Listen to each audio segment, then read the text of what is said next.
آپ سے وعدہ کرتا ہوں کہ اسے کسی مشقت میں نہیں ڈالوں گا۔ تیری مرضی بیٹا، واپس کب تک آئے گا؟ ان کی والدہ اور میری دادی حضور نے مجبور ہو کے کہا۔ آپ کے حساب سے 1 ماہ پہلے۔ جا اللہ کے سپرد۔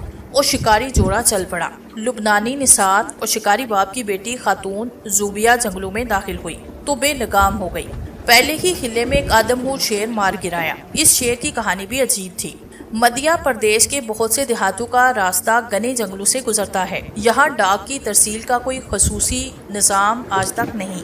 سرکاری ڈاکیے بیچارے کئی ہفتوں کی ڈاک اکٹھی کر کے سائیکل پہ انہی جنگلوں سے گزر کر دیہاتوں میں جاتے اور ڈاک تقسیم کرتے ہیں۔ ان کے پاس صرف ایک لاٹھی ہوتی ہے جس کے سرے پہ گھنٹی بندھی ہوتی ہے۔ وہ جنگل سے گزرتے وقت اسے بجاتے ہوئے گزرتے ہیں۔ ایک مرتبہ کوئی شکاری کسی جنگل کو مارنے کی فکر میں جنگل کے اندر ایک چھوٹے سے تالاب کے کنارے جھاڑیوں میں چھپا بیٹھا تھا۔ گھنے درختوں کی وجہ سے اس جگہ اندھیرا پھیلا ہوا تھا۔ جب ایک چوپایا وہاں پانی پینے آیا تو اس نے اپنی بندوق سے گولی چلا دی، لیکن جب زخمی ہو کے جانور دھارا تو شکاری کی جان نکل گئی۔ یہ ایک خوفناک شیر تھا۔ شکاری تو بچا کیونکہ وہ تالاب کے دوسرے کنارے پہ تھا، لیکن زخمی شیر بھاگ کے پگڈنڈی پہ پہنچ گیا جہاں سے ایک بدقسمت ڈاکیا گھنٹی بجاتا گزر رہا تھا۔ شیر نے اسے چیر پھاڑ کیا۔ اس کے بعد شیر کو اس گھنٹی کی آواز سے ایسی چڑ ہوئی کہ گھنٹی کی آواز سنتے ہی وہ باہر نکل آتا اور ڈاکیے کو ہلاک کر دیتا۔ یہ داستان حمید نے بھی سنی اور دونوں میاں بیوی مچل گئی۔ یہ تجویز زوبیہ خاندان کی تھی کہ خاندان ڈاکیا بنے اور گھنٹی بجاتا ہوا سائیکل پہ گزرے اور جیسے ہی شیر حملہ آور ہو زوبیہ اسے نشانہ بنائے۔ ان کے قدیم ملازم اور شکار کے حسوسی ساتھی جناب خان نے ان کی تجویز سنی تو بولا، صاحب زندگی کھیلنے کے لیے نہیں گزارنے کے لیے ہوتی ہے۔ درندوں سے کھیلنا عقل مندی نہیں ہوتی۔ میں آپ کو یہ کھیل نہیں کھیلنے دوں گا۔ یار جناب خان، تمہیں لکھنا پڑھنا آتا ہے؟ خاندان نے پوچھا۔ آتا ہے صاحب، تو مجھے لکھ کر دے دو کہ میں کب تک زندہ رہوں گا۔ اس میں کمی بیشی ہوئی تو تمہیں مار دوں گا۔ ہم نہیں سمجھے صاحب، زندگی ایک بار ملتی ہے دوسری بار جاتی ہے، اس میں کوئی تبدیلی ممکن نہیں۔ بیگم صاحب آپ سمجھدار ہو، آپ سوچو، شیر کو اپنا زخم ہمیشہ یاد رہتا ہے۔ دوسری جانب یہ کہ انسان کا گوشت کھانے کے بعد وہ انسان کی طرح چالاک اور خونخوار ہو جاتا ہے۔ آپ ایسے خطرناک جانور سے مت کھیلو بیگم صاحب۔ زوبیہ، یہ جناب خان تمہیں خونخوار کہہ رہا ہے، حمدان نے مزاق کرتے ہوئے کہا۔ جناب خان کی بات کا کوئی برا نہیں مانتا تھا کیونکہ وہ ایک بہادر اور جانثار انسان تھا اور ہر شکار میں ان کا ساتھی ہوتا تھا۔ اکثر وہ ان کی شاندار جیپ ڈرائیو کرتا۔ تم فکر مت کرو جناب خان، ہم ہوشیار رہیں گے۔ زوبیہ بیگم کسی بھی طرح والد صاحب سے کم سر پھری نہ تھی۔ اب ایسا کرو بیگم صاحب، ہم سائیکل پہ گھنٹی بجاتے نکلیں گے، آپ دونوں لوگ بندوق چلاؤ گے۔ جناب خان کی یہ بات بھی نہیں مانی گئی اور دونوں نے وہی کیا جو انہیں کرنا تھا۔ حمدان جمشیدی سائیکل پہ گھنٹی بجاتے ہوئے نکلے۔ شیر نے فوراً ان پہ حملہ کیا۔ زوبیہ خاتون نے کامیابی سے اس پہ گولی چلائی، لیکن شیر حد سے زیادہ طاقتور تھا۔ 2 گولیاں کھا کے وہ بھاگا تو اس کا رخ خاتون زوبیہ کی طرف تھا جو زمین پہ تھی اور جھاڑیوں میں چھپی بیٹھی تھی۔ جان بچانے کے لیے زوبیہ کو بہت بھاگ دوڑ کرنی پڑی۔ تب کہیں حمدان نے شیر پہ اور گولیاں چلا کے اسے مار گرایا، لیکن اس شدید بھاگ دوڑ نے خاتون زوبیہ کو نقصان پہنچایا اور وہ تکلیف میں مبتلا ہو گئی۔ کیفیت خراب سے خراب ہوتی گئی۔ خاندان بمشکل تمام انہیں ان کھنڈرات تک لے جانے میں کامیاب ہو چکے جو 700 سال پرانے تھے اور جن کی تاریخ یشو دھاونسی سے ملتی تھی۔ اس حساب سے یہ کھنڈرات بھی یشو دھانسی کہلاتے تھے۔ بہترین طرز تعمیر کا نمونہ تھے۔ باہر سے بہت بوسیدہ اور ہستہ، لیکن اندر سے بہت سے کمرے ایسے تھے جو بالکل مضبوط اور پختہ تھے۔ یشو دھاونسی کے ان کھنڈرات میں میری ولادت ہوئی۔ کہا جاتا ہے کہ شدید زلزلے کی ایک لہر نے یشو دھانسی کی کچھ اور دیواریں گرائی۔ دھماکے اور گڑگڑاہٹ کے ساتھ میری آواز میرے ماں باپ نے سنی۔ حمدان جمشیدی ہر مشکل دور سے گزرے تھے، لیکن یہ افتاد اجنبی تھی۔ زوبیہ خاتون غیر معمولی خاتون تھی، اس لیے یہ مشکل سہ گئی۔ لیکن حالات قدرے بہتر ہوتے ہی حمدان صاحب نے جناب خان سے کہا، جناب خان، یا تم گاڑی لے کر شہر چلے جاؤ اور ڈاکٹر لت رائے کو میرا یہ خط پہنچاؤ، وہ سارے انتظامات کر دیں گے۔ بڑی بیگم جان کے پاس نہ جاؤ صاحب۔ ابھی نہیں یار، شامت آ جائے گی، بعد میں دیکھیں گے۔ والد صاحب نے کان کھجاتے ہوئے کہا، ٹھیک ہے صاحب۔ جناب خان جانے کے لیے تیار ہوا تو والد صاحب نے کہا، اور سنو۔ جی صاحب۔ جناب خان بولا، جو کچھ کہا ہے وہی کرنا۔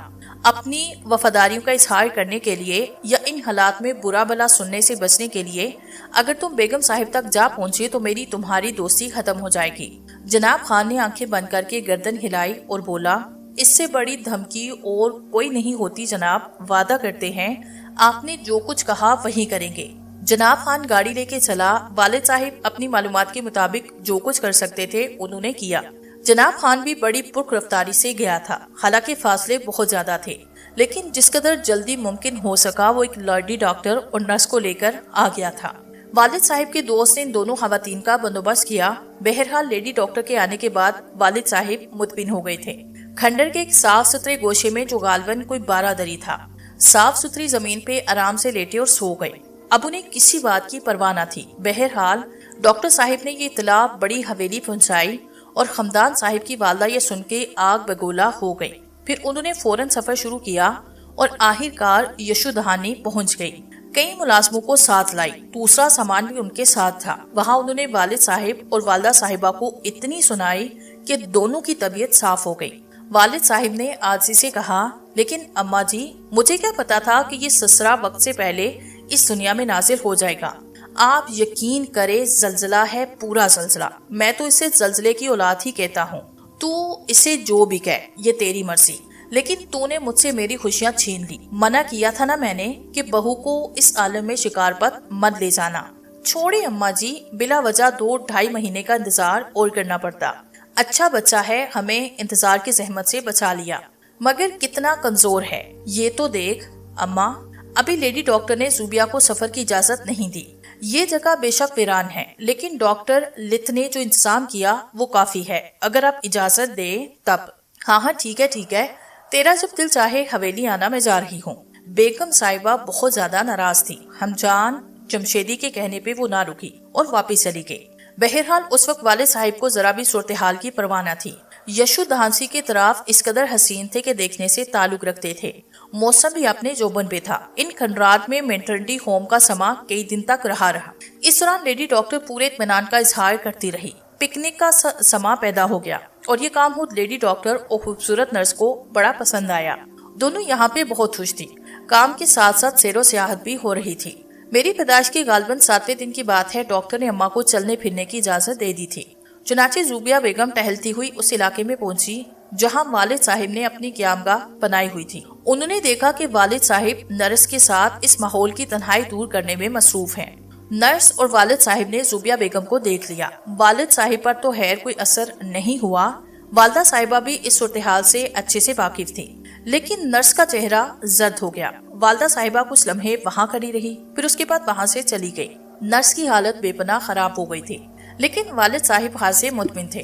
والدہ صاحبہ نے بھی طے کیا کہ اس حادثے کو سکینڈل نہیں بننے دیں گی، لیکن انہوں نے اسی دن وہاں سے واپسی کا فیصلہ کیا اور حویلی واپس آ گئی۔ اس میں کوئی شک نہیں کہ والدہ صاحبہ نے یشو دانسی والے معاملے میں کبھی زبان تک نہیں ہلائی، لیکن ہمدان جمشیدی کی وزاداری دیکھیے کہ اس واقعے کی کچھ ماہ بعد انہوں نے نرس سے باقاعدہ نکاح کیا۔ کہا جاتا ہے کہ یہ میری 7ویں ماں تھی، لیکن ان ساری ماؤں میں سے کوئی بھی ماں حویلی تک پہنچنے کا درجہ حاصل نہ کر سکی۔ یہ الگ بات ہے کہ والد صاحب نیک دل اور نیک فطرت انسان تھے۔ انہوں نے میری ساری ماؤں کو مکانات بنا کے دیے اور اتنا کچھ دے دیا کہ انہیں کسی چیز کی کمی نہ رہی۔ زوبیا بیگم کی شکایت پہ وہ ان سے یہی کہا کرتے کہ دیکھو خاتون زوبیا، بیوی تو تم بس میری بن گئی ہو، ورنہ حقیقت یہ ہے کہ تم میری دوست ہو، اور دوست کا درجہ ان چھوٹی موٹی باتوں سے بہت زیادہ بلند ہوتا ہے۔ یہ مسحرے پن کی محبت بھی والدہ صاحبہ کو پسند تھی۔ میری جتنی دوسری مائیں تھی میری والدہ کے مقابلے میں کچھ نہ تھی۔ لبنانی خواتین حسن و جمال میں دنیا بھر میں بے مثال کہی جاتی ہیں۔ زوبیا بیگم کا بلند و بالا قد، نیلی آنکھیں، بھورے بال اور سرخ و سفید رنگت انہیں لاکھوں میں ممتاز کرتی تھی۔ ویسے میرے ننیال والوں سے تقریباً آدھا شہر آباد تھا، مگر ہماری یہ حویلی 70 سے 4-5 میل دور ایک عالیشان حویلی کہلاتی تھی، اور اس کا نام سمر ستانے جمشید تھا۔ ہم اس حویلی میں رہتے تھے۔ جیسا کہ میں بتا چکا ہوں کہ میری آبائی زمینیں دور دور تک کی ریاستوں اور تحصیلوں میں پھیلی ہوئی تھی۔ ہمارے ہاں ان زمینوں پہ اجناس میں گیہوں کے علاوہ گنے اور کپاس کی کاشت بھی ہوتی تھی۔ کوئی 11 سال کی عمر تک مجھے 2-4 مہینے سے زیادہ کہیں ایک جگہ رہنے کا موقع نہ ملا۔ والد صاحب مجھے بھی ایک ماہر شکاری اور سیاح بنانا چاہتے تھے۔ گرمیوں کا زمانہ ہم شملہ، نینی تال یا مسوری میں گزارتے تھے۔ اس کے بعد سال کا باقی حصہ ریاست کے مختلف حصوں میں گھومتے ہوئے گزرتا تھا۔ میں تھوڑا بڑا ہوا تو میری تعلیم کی ذمہ داری اماں نے سنبھالی۔ اماں اس زمانے کے لحاظ سے بہت پڑھی لکھی خاتون تھی، انہیں کئی زبانیں آتی تھی اور انگریزی میں تو وہ ماہر تھی، لیکن اس کے ساتھ ہی مجھے مذہبی تعلیم بھی اماں نے دی تھی۔ اردو، انگریزی، حساب وغیرہ سب کچھ پڑھا تھا، لیکن ہمدان کو ان تمام چیزوں سے کوئی دلچسپی نہ تھی۔ وہ اگر مجھے کوئی تعلیم دینا چاہتے تھے تو بس اتنی کہ مجھے ایک اعلیٰ شکاری بنائیں۔ یوپی میں ہر شخص کے حصے میں آ جاتا تھا، لیکن زیادہ تر والد صاحب کے حصے میں رہتا تھا۔ وہ مجھے شکار پر لے کے جاتے، سرچ لائٹ میں چمکتی ہوئی جنگلی جانوروں کی آنکھوں سے ایک ایک جانور کی پہچان کراتے۔ اگر میں صحیح بتاتا تو ایئرگن کے 5 چھڑے انعام دیتے، غلط بتاتا تو ضمانت کے طور پہ 2 چھڑے ضبط کرتے۔ کھلتی ہوئی جھاڑی کا اشارہ سمجھ لینا، کیچڑ، ریت، مٹی وغیرہ پہ جانوروں کے پیروں کے نشان، ان کی قسم، تعداد اور عمر کا تعین کرنا، ہوا اور بادلوں سے موسم کا اندازہ لگانا، غرض میرا یہی نصاب تعلیم تھا جو والد صاحب کی طرف سے مجھے منتقل ہو رہا تھا۔ انہیں اس بات سے غرض نہ تھی کہ میں بڑا ہو کے کیا بنوں گا۔ دادی اماں اور تقریباً وہ تمام بزرگ جو مجھ سے دلچسپی رکھتے تھے، ان کے متفقہ فیصلے سے میرا نام حقان جمشیدی رکھا گیا۔ ان کے خیال کے مطابق اس نام میں ایک وقار چھپا ہوا تھا۔ بہرحال 11 سال کی عمر تک میں کھیتوں کھلیانوں میں، ہریلوں میں فاختاؤں اور کبوتروں پہ ایئرگن چلاتا رہا، یا پھر والد صاحب کے شکار کیے ہوئے جانوروں کی پیمائش کرتا رہا۔ گھوڑے کی سواری میں میں نے اس عمر میں ہی اتنی مہارت حاصل کر لی تھی کہ خود والد صاحب بھی حیران رہ گئے۔ ایسے دریا کے بہاؤ کے مخالف سمت تیرنا میرا محبوب مشغلہ تھا۔ پھر اس وقت میری عمر تقریباً 11.5 برس تھی۔ ایک دن والد صاحب نے کسی آدم خور گلدار کے چکر میں خاص علاقے درم شوالا کے نیچے وادی میں کیمپ لگوایا۔ درم شوالا کا علاقہ شیو جی کے غیر آباد مندر کی وجہ سے بہت مشہور تھا۔ اب تو ان اطراف میں کوئی موجود نہ تھا، لیکن سنا جاتا ہے کہ درم شوالا کے علاقے میں ایک بدھ خانقاہ بھی تھی۔ اس کے اطراف میں آبادی بھی تھی، لیکن اب وہاں پہ جنگلی جانوروں کے سوا کچھ نہ تھا۔ ویسے درم شوالا کا علاقہ اس قدر خوفناک اور پرشکوہ تھا کہ اس کے بارے میں صحیح الفاظ میں بیان نہیں کر سکتا۔ وہاں اس پرشکوہ اور خانقاہ کے کھنڈرات اب بھی موجود تھے۔ ان کی عظمت اور خوفناکی اس قدر بے مثال تھی کہ اس کا تذکرہ صحیح الفاظ میں نہیں کیا جا سکتا۔ ہندوستان کے درمیانی حصے کے گھنے جنگلوں میں بندیاچل پہاڑ کی ایک سرسبز و شاداب پہاڑی ہے، جس کی دشوار گزار چوٹی پہ تقریباً آدھا میل چوڑا بالکل مسطح میدان ہے۔ اس میدان کے درمیان میں درم شوالا کی پہاڑی کے دامن میں ایک انتہائی تیز رفتار ندی بہتی ہے، جو ایک قدرتی کھائی کا کام دیتی ہے۔ گویا درم شوالا تک پہنچنے کے لیے آدمی کا بہت سے معاملات میں ماہر ہونا ضروری ہے، یعنی وہ کو پیما بھی ہو، تیراک بھی ہو اور عقیدہ پرست بھی۔ یہاں کی تاریخ تھی کہ یہ مندر درم شوالا کے راجہ شیو نے بنوایا تھا۔ مقامی روایت یہ بھی ہے کہ اس مندر کو پر اسرار قوتوں نے تعمیر کیا۔ یہ قوتیں اندیکھی تھی۔ آس پاس کے باسیوں سے روایت تھی کہ مندر راتوں رات بن گیا تھا۔ مندر کے ایک نامکمل حصے کے بارے میں خوش عقیدہ لوگ اس وقت یہ کہتے تھے کہ مندر کی تعمیر ابھی جاری تھی کہ رات ختم ہو گئی، صبح کا تارا نکل آیا۔ جیسے ہی مرغ کی آواز فضا میں ابھری اور پر اسرار قوتیں مندر کو ادھورا چھوڑ کے اندر دور واپس چلی گئی، مندر کا تھوڑا سا حصہ ادھورا رہ گیا۔ اس کے بعد سے آج تک کسی کی اتنی ہمت نہ ہو سکی کہ ان دشوار گزار پہاڑی راستوں سے گزر کے وہ پتھر اوپر لے کر جائے جو وہاں کے ایک ایک چپے میں نصب کیے گئے تھے اور مندر کا یہ حصہ مکمل کر دے۔ یہ روایتیں دھرم شوالا کے قرب و جوار کی نچلی آبادیوں میں یا پھر پہاڑیوں کے دامن میں رہنے والے ان محنت کش اور عقیدت مند لوگوں میں پھیلی ہوئی تھی، جو نہ جانے کیسے کیسے ہمت کرتے بلندیوں تک جاتے اور ان مندروں میں پوجا پاٹ کر کے واپس آتے۔ یہ مندر جو کہ شیو جی کا مندر کہلاتا تھا، اس قدر عجیب و غریب طرز تعمیر کا مجموعہ تھا کہ انسان اس میں کھو کے رہ جائے۔ پتھروں کو ایسے نصب کیا گیا کہ لگتا ہی نہ تھا کہ یہ پتھر آپس میں کسی چیز سے جڑے ہوئے ہیں، بلکہ یہ سارے کے سارے فضا میں معلق ہوتے تھے اور بلا ہندوستان میں رہ کے ایک ایسی جگہ جہاں کبھی کبھی باقاعدہ سرکاری طور پہ غیر ملکی وفد آتے تھے، وہاں تک پہنچنے کی ناکام کوشش کر کے واپس چلے جاتے تھے۔ ہمدان جمشیدی نہ پہنچے، یہ کیسے ہو سکتا تھا؟ اپنے دلیر بیٹے حقان کو ساتھ لے کے وہ جب بلندیوں پر اوپر پہنچے اور درم شوالا کے بدھ خانقاہ اور شیو مندر کی زیارتیں کرائی تو اس کی ویرانی اور وحشت زاکی نے مجھے اس درجے متاثر کیا کہ کچھ دیر کے لیے میری قوت گرائی سلب ہو گئی، میری آواز حلق میں رک گئی، میری آنکھیں مکمل طور پہ ہر چیز کو نہ سمجھنے کے باوجود کچھ ایسے عالم میں کھو گئی کہ خود مجھے بھی اس کا اندازہ نہ ہو سکا۔ یہ شام کا وقت تھا۔ پرندوں کی مسلسل بولنے کی آوازیں اور ہوا کی نغمہ بار سرسراہٹ سن کے یہ محسوس ہوتا تھا جیسے کسی جلتی ہوئی چتا کے گرد مرنے والے کے عزیز مدھم آوازوں میں رو رہے ہوں۔ اس میں کوئی شک نہ تھا کہ والد صاحب نے چھوٹی سی عمر میں مجھے اتنا کچھ دکھایا کہ میرا دل اپنے سائے سے بہت زیادہ بڑھ گیا تھا۔ میں دلیری کے بہت سے مظاہرے کر چکا تھا اور سب یہ بات مانتے تھے کہ میں اپنی عمر سے کہیں زیادہ دلیر ہوں، مگر اس وقت یہی دل چاہ رہا تھا کہ یہاں سے واپس چلا جاؤں۔ یہ بات میں اچھے سے جانتا تھا کہ میرے والد مجھے دنیا کا بہادر ترین آدمی دیکھنا چاہتے ہیں۔ انہوں نے اس کا اظہار بھی کتنی بار مجھ سے کر دیا تھا، اس لیے بس شرما حضوری میں ان سے یہ جملے نہ کہہ سکا کہ ابا جان واپس چلیے، بلکہ میں اپنے خوف پہ قابو پانے کی کوشش کر رہا تھا۔ تھوڑی دیر کے بعد مجھے اس میں کامیابی ہو گئی۔ میری تربیت جنگلوں میں ہوئی تھی، اس کے علاوہ میری رگوں میں جنگجو نسلوں کا خون دوڑ رہا تھا۔ پھر میرے پاس میری اپنی 22 بور کی رائفل تھی جو مجھے اسی سال تحفے کے طور پہ دی گئی تھی۔ میں نے ان تمام چیزوں کو ذہن میں محفوظ کیا۔ میرا خوف کسی حد تک کم ہوا۔ بہرحال ہم دونوں چڑھائی کی وجہ سے دھرم شالہ تک پہنچتے پہنچتے پسینے میں شرابور ہو گئے۔ میں تو خیر جو کچھ تھا، لیکن والد صاحب جو بڑے سے بڑے پرخطر راستے کو خاطر میں نہیں لاتے تھے، کانپنے لگے۔ وہ مجھ سے آگے اپنی بندوق کے کندھے سے جھاڑیاں ہٹاتے چل رہے تھے۔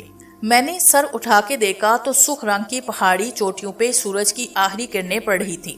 مندر کے بلندوں بالا کلس پہ جہاں بھی ذرا سی سائیدار جگہ ملی، وہاں شہد کی مکھیوں نے چھتے بنا رکھے تھے جن سے نہ جانے کب سے شہد اور موم گرتا رہا تھا، اور گہرے رنگ کے پتھروں پہ ڈراؤنی شکلیں بن گئی تھی۔ مندر کے صدر دروازے تک پہنچنے کے لیے سرخ پتھر ہی کی تقریباً 50 سیڑھیاں طے کرنا پڑتی تھی جن پہ صدیوں کی بارش اور دھوپ نے ہلکی ہلکی دراریں ڈال دی تھی۔ یہ تھا اس مندر کا خدود اربا، جسے دیکھ کے دل پہ وحشت طاری ہوتی تھی۔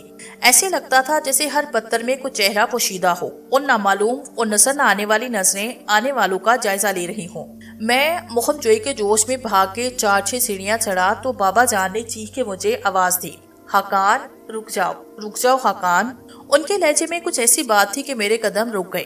میں نے مڑ کے دیکھا، انہوں نے رائفل کا سیفٹی کیچ کر دیا تھا، فائٹ کرنے کے لیے تیار کھڑے تھے، لیکن میری سمجھ میں نہ آیا۔ البتہ باپ کی سواس کو میں نے غیر معمولی سمجھا اور آہستہ سے الٹے پیروں چلتا ہوا ان کے پاس پہنچ گیا۔ میں ابھی ان سے سوال ہی کرنے والا تھا کہ انہوں نے ایک انگلی اٹھائی اور پھر آہستہ سے بولے، پیچھے پیچھے۔ میں نے پلٹ کے دیکھا، ہمارے پیچھے پیپل کا ایک پرانا تناوار درخت تھا۔ ہری اپ، بابا نے سرگوشی کے انداز میں کہا۔ مطلب یہ تھا کہ میں درخت پہ چڑھ جاؤں۔ میں نے رائفل کندھے پہ لٹکائی، پھرتی سے درخت پہ چڑھنے لگا۔ ان تمام چیزوں پہ مجھے عبور تھا اور میں کہیں بھی مار نہیں کھاتا تھا۔ بابا جان کی محنت نے اور میرے شوق نے مجھے آتش بنایا۔ بہرحال میں آتش پہ چڑھا، پھر درخت کی ایک شاخ پہ چڑھ کے میں نے دیکھا کہ بابا جان سیڑھیاں چڑھ کے مندر کے صدر دروازے میں داخل ہو چکے ہیں۔ میں شدید حیرت کا شکار تھا۔ میں نے مندر کے پتھریلے فرش پہ ان کے قدموں کی آواز دور ہوتے سنے۔ اس کے بعد چڑیوں کی گونج اور ہوا کی سائیں سائیں کے علاوہ مجھے کوئی دوسری بات سنائی نہ دی۔ میرے لیے یہ انتہائی حیرت کی بات تھی کہ بابا جان نے مجھے درخت پہ چڑھایا اور اپنے آپ کو نہ جانے کہاں لے گئے۔ مجھے درخت پہ بیٹھے بیٹھے تقریباً 20 منٹ گزر گئے۔ میں سوچ رہا تھا کہ اب مجھے کیا کرنا چاہیے۔ بابا جان کی خبر گیری ضروری تھی۔ اچانک مندر کے اندر سے گولی چلنے کی آواز آئی۔ اس آواز کے ساتھ بے شمار ابابیلیں، چمگادڑیں شور مچاتی اڑی اور گولے بیابان کی شکل میں صدر دروازے سے باہر نکلنے لگی۔ ایک خوفناک شور برپا ہوا، پرندوں کے چیخنے کی آوازیں، پھر مندر کی ویرانی۔ ایک لمحے کے لیے میرا دل لرزنے لگا۔ اس وقت سورج ڈوب چکا تھا، ہر طرف اندھیرا تیزی سے پھیلتا جا رہا تھا۔ میں نے تاریکی میں آنکھیں پھاڑ کے دیکھنے کی کوشش کی، لیکن مجھے والد صاحب نظر نہیں آئے۔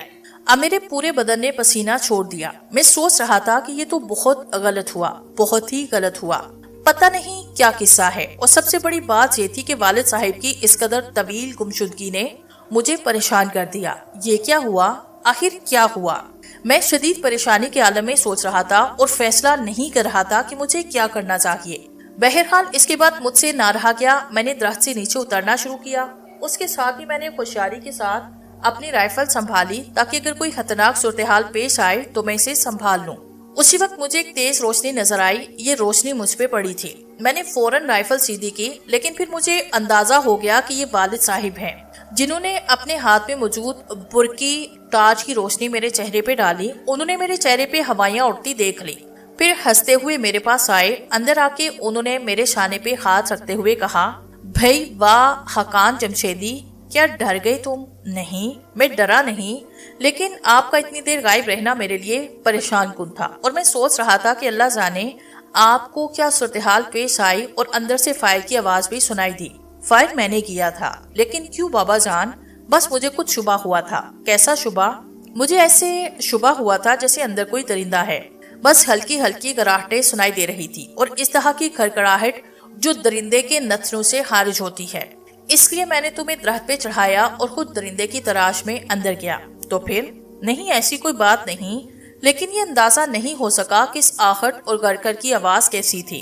اب کیا کریں گے؟ آؤ یار، ہم کیا بزدل ہیں جو ڈریں گے؟ ہمدان جمشیدی نے کہا، اور میں ان کے ساتھ آگے بڑھ گیا۔ ٹارچ کی روشنی میں مندر کے سنگین برآمدوں سے گزرتے ہوئے ہم دیوستان کی جانب چل پڑے۔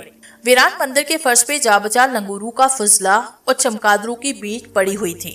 ایک تصور یہ بھی ذہن میں تھا کہ ہو سکتا ہے اندر کوئی لنگور ہو جو بابا جان کو دیکھ کے کسی رہنے سے بھاگ نکلا ہو، لیکن بہرحال ہم بڑے غور سے دیکھتے چلے جا رہے تھے اور یہ اندازہ لگانے کی کوشش کر رہے تھے کہ وہاں کسی خوفناک جانور کے پیروں کے نشان تو نہیں۔ ایک برآمدے میں پیتل کے بہت بڑے بڑے نظارے نظر آئے تھے۔ ان کے قریب پہنچ کے ایک لمحے کے لیے میں رکا، اور میں نے چلتے چلتے بندوق کے کنارے سے نکارے پہ چوٹ لگائی، جس سے ایک عجیب اور خلناک آواز پیدا ہوئی جو کہ ناقابل بیان ہے۔ یوں محسوس ہوا جیسے آواز نکارے سے نہیں بلکہ مندر کے در و دیوار سے ابری ہو۔ ایک بار پھر سردی کی ایک لہر میرے پورے بدن میں پھیل گئی۔ میں نے محسوس کیا کہ میری اس حرکت کو والد صاحب نے پسند کی نظروں سے نہیں دیکھا۔ انہوں نے مجھے ڈانٹ دیا، یہ کیا کر رہے ہو تم؟ تمہیں اندازہ نہیں کہ یہ جگہ ہمارے لیے بالکل اجنبی ہے؟ یہاں کون ہے، کیا ہے، ہم اس بارے میں کچھ نہیں جانتے، تم سمجھ رہے ہو؟ کہیں سے کوئی گڑبڑ ہو سکتی ہے، آؤ۔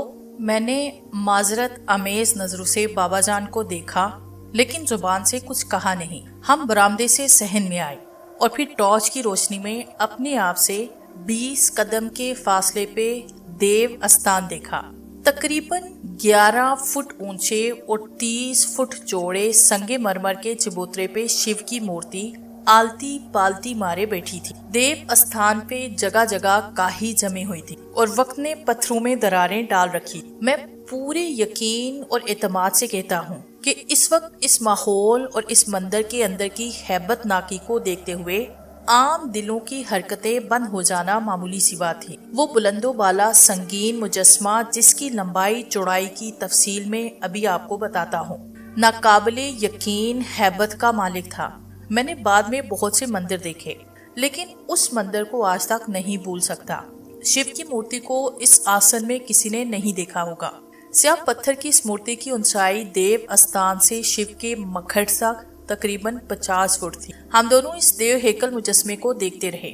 عام طور پہ دیووں اور دیوتاؤں پہ بت تراش ایک دہاقہ ازلی اور ابدی سکون پیدا کرنے کی بھرپور کوشش کرتے ہیں تاکہ وہ شانت نظر آئیں، لیکن شیو کی اس مورتی کے چہرے پہ ایک عجیب سی خوفناک کیفیت پھیلی تھی۔ میں ان نقوش کے سالم کو صحیح الفاظ بھی نہیں دے سکتا۔ بہرحال ہم لوگ پرہیبت نگاہوں سے اس مورتی کو دیکھتے رہے۔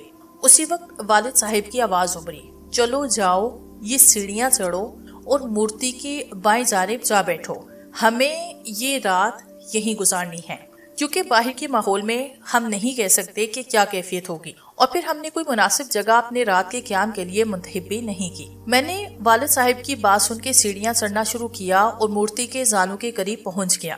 بہرحال رفتہ رفتہ ہر چیز کی حیثیت ختم ہوتی چلی جاتی ہے۔ کئی نگاہیں اس مورتی پہ ڈالنے کے بعد میرے دل میں خوف کسی قدر کم ہوا، چنانچہ میں مورتی کے زانوں سے ٹیک لگا کے بیٹھا اور دوسری طرف بابا جان بیٹھ گئے، گویا ہم ادھر ادھر بیٹھے ہوئے تھے اور ہمارے درمیان میں مورتی تھی۔ ہمارے سامنے صحن تھا اور اس میں گپ اندھیرا پھیلا ہوا تھا۔ چاروں طرف دلانوں سے چمکادریں چیختی ہوئی صحن میں آتی اور چکر لگا کے پھر سے دلانوں میں چلی جاتی۔ اب کھانے کا وقت ہو گیا تھا، چنانچہ بابا جان نے کہا، کیا خیال ہے، کچھ کھاؤ گے؟ ہاں بابا جان، مجھے بھوک لگی ہے۔ بابا جان نے اپنا شکاری تھیلا کھول کے کچھ کھانا اپنے لیے نکالا اور کچھ میری طرف بڑھا دیا۔ کھانے کے بعد بابا جان نے کہا کہ جب ہم نیچے کیمپ لگا رہے تھے تو ایک شکاری کی زبانی معلوم ہوا کہ جس آدم خور گلدار کی ہمیں تلاش ہے وہ اسی مندر کے آس پاس گھومتا ہوا دکھائی دیا گیا ہے۔ اصل میں بات وہی تھی۔ مجھے شبہ ہوا تھا کہ کہیں یہ گلدار مندر میں تو گھسا نہیں۔ اس وقت میں نے تمہیں درخت پہ چڑھا کے اسی گلدار کو تلاش کیا۔ دیکھو ایک بات کہوں، کہ ایک ماہر شکاری کے لیے ضروری ہے کہ وہ اپنے آپ میں گم نہ ہو جائے، بلکہ مکمل طور سے شکار کی طرف سے ہوشیار رہے تاکہ خود شکار نہ بن جائے۔ کیا سمجھے؟ اس بات کو ہمیشہ ذہن میں رکھنا۔ ٹھیک ہے بابا جان، تمہیں نیند آ رہی ہے؟ ہاں، کھانے کے بعد آنکھوں میں غنودگی سی ہوتی جا رہی ہے۔ ٹھیک ہے، اگر تم چاہو تو سو جاؤ، میں جاگ رہا ہوں۔ میں نے شیو جی کے زانوں سے ٹیک لگائی اور آنکھیں بند کر لی۔ بابا جان صبح تک جاگتے رہے تھے، بہرحال باپ تھے، اولاد کے لیے بہت کچھ کرنا پڑتا ہے۔ اس کے علاوہ اس گلدار کا خیال بھی ذہن میں تھا۔ بہرحال جس گلدار کے بارے میں ہمارا یہ خیال تھا کہ اس سے تو ہمارا سامنا نہیں، بلکہ وہ تیسرے دن ندی کے گھاٹ پہ مارا گیا۔ البتہ اس خوفناک مندر میں ایک رات گزارنے کے بعد میرا ڈر بالکل نکل گیا، اور دن کی روشنی میں جب میں نے مندر کو دیکھا تو مجھے یہاں کی فضا بڑی مانوسی محسوس ہوئی۔ ہمدان جمشیدی نے نہ جانے کس مقصد کے تحت یہاں زیادہ وقت قیام کرنے کا فیصلہ کیا۔ مجھے بھی اس بات سے کوئی اعتراض نہ تھا۔ مندر کی ویرانی، گمبھیر سٹائیں اور شیو کی اس پر اثار مورتی نے نہ جانے مجھ پہ کیا اثر کیا تھا۔ پہلی تو میں اس خوفناک فضا سے بہت زیادہ خوفزدہ تھا، لیکن اب مجھے ایسے لگتا جیسے میرے ذہن کے تار اس مندر کی ویرانی سے منسلک ہو گئی ہوں۔ چنانچہ میں اکثر اس طرف نکل جاتا اور گھنٹوں مندر میں گھومتا رہتا۔ اس کے ساتھ ساتھ میں نے اس بدھ ہانکا کو اندر سے دیکھا تھا۔ مندر سے اس کا فاصلہ زیادہ نہیں تھا، یہ دونوں جگہ مجھے ایک ہی محسوس ہوتی تھی۔ میں اکثر وہاں بھی جا بیٹھتا۔ وقت نے نہ جانے کیا کیا فیصلے کیے میرے بارے میں۔ خود ہمدان جمشیدی نے بھی اس بارے میں کچھ نہیں سوچا تھا، لیکن بہرحال کچھ نہ کچھ تو ہونا تھا، اور جب کچھ ہونا ہوتا ہے اس کے لیے ایک فضا ضرور بنتی ہے۔ مجھے اسی جگہ خراب ہونا تھا، اور وقت نے میری تقدیر میں یہی کچھ لکھ دیا تھا۔ وہ دن جب میری زندگی میں ایک نئے رخ کا آغاز ہوا، بظاہر ایک عام سا دن تھا۔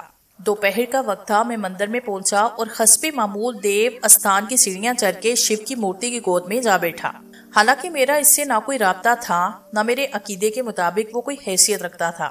ماں اور دادی اماں نے مذہب کے بارے میں مجھے جو کچھ بتایا، جو کچھ سکھایا، وہ میرے لیے مذہب کی بنیاد تھا۔ یہ الگ بات ہے کہ باپ کی طرف سے مذہب کی طرف زیادہ رغبت نہ ہونے کی وجہ سے میں کبھی اس بارے میں نہیں سوچتا تھا، بلکہ ایک خاص دنیا دار انسان تھا۔ بلکہ انسان تھا بھی کہاں، ابھی تو میری ذہنی نشوونما ہو رہی تھی۔ شیو کی اس مورتی کو گود میں بیٹھ کے نہ جانے کیوں مجھے ایک عجیب سے سکون کا احساس ہوا۔ غالباً یہ وہاں کے ماحول کی ٹھنڈک اور دل سے اس پرہیبت جگہ کا خوف نکل جانے کی وجہ سے تھا۔ یہ سب کچھ مجھے بڑا اپنا اپنا سا لگنے لگا۔ وہاں بیٹھے بیٹھے میں سو گیا، چونکہ دوپہر کا وقت تھا اور باہر گرمی تھی، لیکن یہاں اندر کا ماحول بالکل مختلف تھا۔ اسی نیم غنودگی کے عالم میں مجھے ایسے لگا جیسے قدموں کی کوئی چاپ کہیں دور سے ودیا استھان کی جانب بڑھ رہی ہے۔ لکڑی کی کھڑاؤ کی کھڑک کھڑک یقینی طور پہ کچھ شخص دیو استھان کی طرف آ رہا تھا۔ جب یہ آہٹ بالکل قریب پہنچی تو میں نے آنکھیں کھولی۔ میرے سامنے گیروے رنگ کا لبادہ پہنے ایک بلند و بالا قد و قامت کا آدمی حیرت سے منہ کھولے کھڑا تھا۔ اس کے دونوں ہاتھ سینے پہ رکھے تھے، چہرے پہ ایسی وحشت، ایسا خوف، یا پھر شاید میں اس کی اس کیفیت کو صحیح الفاظ نہیں دے پا رہا، بس ایک شدید حیرت اس کے چہرے پہ تھی۔ میں نے یہی سمجھا کہ کوئی یا تری ہے یا شیو جی کے درشن کو آیا ہے، لیکن اس کے ساتھ ہی مجھے ایک نامعلوم سے خوف کا احساس ہوا۔ میں گھبرا کے اٹھنے کا ارادہ کرنے لگا تھا کہ آنے والے نے آگے بڑھ کے دونوں ہاتھوں سے میرے پیر چھوئے اور پھر اپنے ہاتھوں کو اپنے منڈے ہوئے سر پہ رکھا۔ اس کے بعد وہ ایک قدم پیچھے ہٹا اور عجیب والہانہ انداز سے دونوں ہاتھ جوڑ کے زمین پہ گر گیا۔ وہ جذبے کی شدت سے کانپتی آواز میں ایک ہی فکرہ بار بار بڑبڑا رہا تھا، بودھی ستو، بودھی ستو۔ میں جو بہت نڈر تھا، نہ جانے کیوں اس وقت خوفزدہ ہو گیا تھا۔ میرے بدن میں لرزشیں تھی۔ ویسے بھی اتنی عمر نہ تھی کہ ہر طرح کے خوف سے بے نیاز ہوتا۔ بے شک ایک شکاری باپ کا نڈر بیٹا تھا، لیکن ماحول کا اثر تو ہر انسان پہ ہوتا ہے۔ میں مندر میں بالکل تنہا تھا اور 40-42 سال کا یہ شخص 11-12 برس کے ایک لڑکے کو سجدہ کر رہا تھا۔ دو ہی وجوہات ہو سکتی تھی، یا تو یہ شخص پاگل ہے یا پتہ نہیں اسے کیا ہوا۔ ویسے پاگلوں سے مجھے ہمیشہ خوف محسوس ہوتا تھا۔ میرا رنگ زرد پڑا، پھر میں پوری تیزی سے اٹھا تاکہ دیو استھان کے اونچے چبوترے سے کود کے بھاگ جاؤں، لیکن وہ شخص مجھ سے کہیں زیادہ پھرتیلا تھا۔ وہ سجدے سے اٹھا، اس نے بجلی کی تیزی سے آگے بڑھ کے میرے دونوں پاؤں پکڑے اور پھر اپنا سر ان پہ رکھ دیا۔ سچ کہتا ہوں کہ میں زندگی میں خوف کی شدت سے پہلے کبھی دوچار نہ ہوا تھا، اور نہ اس کے بعد۔ میں نے اللہ سے ہمیشہ یہ دعا مانگی کہ پھر سے اس خوف کا شکار نہ کرے۔